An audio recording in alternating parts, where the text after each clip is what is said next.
Mini episode 978 of the FDH Lounge is brought to you by Sportsology, delivering unconventional columns and webcasts about sports, TV, music, movies, and more. Follow them on the web at sportsology.com. The FDH Lounge. You want to schedule your life around it.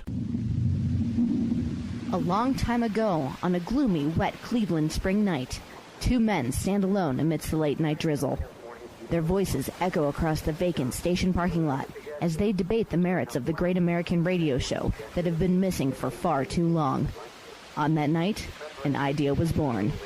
That idea became the FDH Lounge.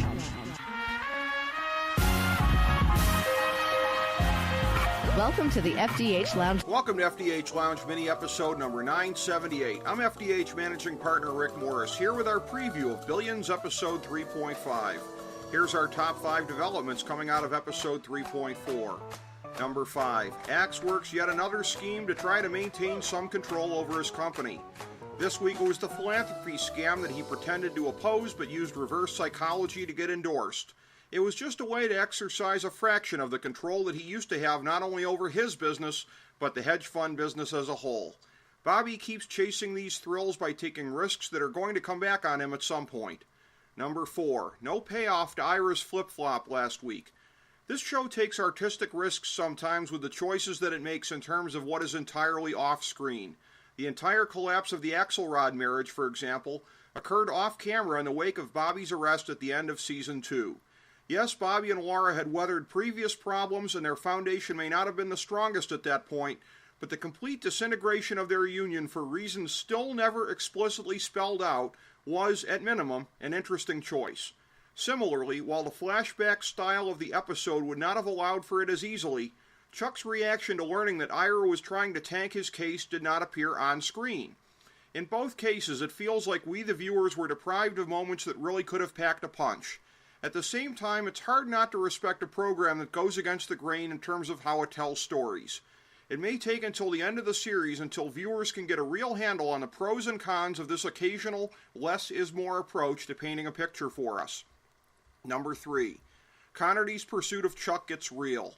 At this point, he's not even pretending to heed Dake's instructions to keep his mind on his core business, and our speculation last week about him going after both Axe and Chuck may have been premature. After all, he's already on Bobby's radar as a problem for Chuck, and you know that Bobby's going to try to exploit that completely. While Dake and Blackjack were able to help Chuck keep Connerty at bay this time, as is always the case on this show, you dodge one bullet just to live another day to try to dodge another one. Just as Axe is the great white whale for Chuck, it seems that Chuck may play that same role for Brian. Number 2. Bizarro World Elon Musk blew up, and Wendy was not the character most torn up by it.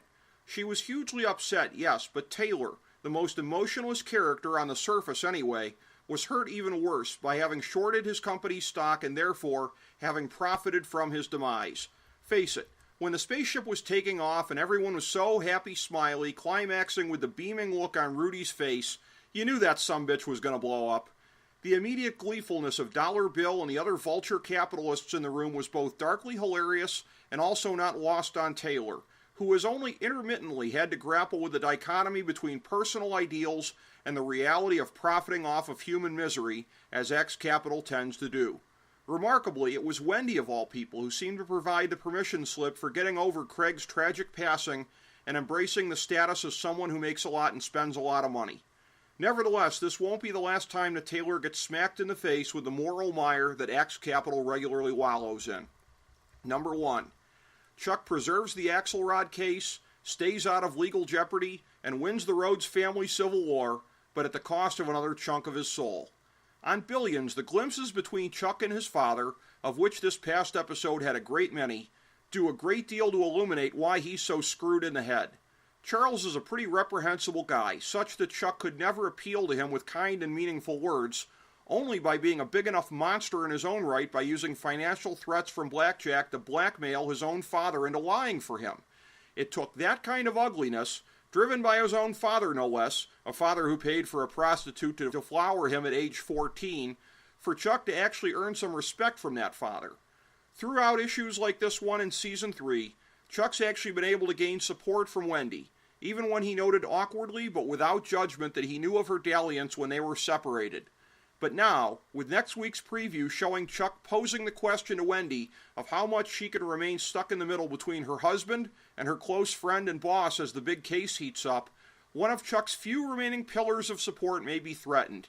Keep in mind again that his former best friend is now a big enemy of his. Can Chuck keep it together enough to hold his own against Bobby, who is also struggling in that way? In this brutal war, it may be the last sane man who is also the last man standing. Thank you for tuning into this mini episode of the FDH Lounge. As we bring the show to a close, we would like to extend our deepest gratitude to NBC, CBS, ABC, Fox, all Clear Channel affiliates, TNT, TBS, USA, UPN, Deadspin.com, YouTube.com, YTMND.com, MySpace.com, various blogs, Fox News, CNN, CNBC, MSNBC, IamBoard.com, Billboard.com, Google.com, ESPN, ESPN2, ESPN News, ESPN Classic, NBA TV, NFL Network, Sports Time Ohio, Athlon Magazine, Comedy Central, Cartoon Network, The Boomerang Channel, QVC, BET, The Spice Channel, Steno Notebooks, Manwich, Papermate Office Supplies, waitresses, strippers, bartenders, garbage men, janitors, microwave popcorn, the writers of The Office, Scrubs, Entourage, My Name is Earl, Oz, Metalocalypse and the Boondocks, Aquafina, and the periodic table of elements.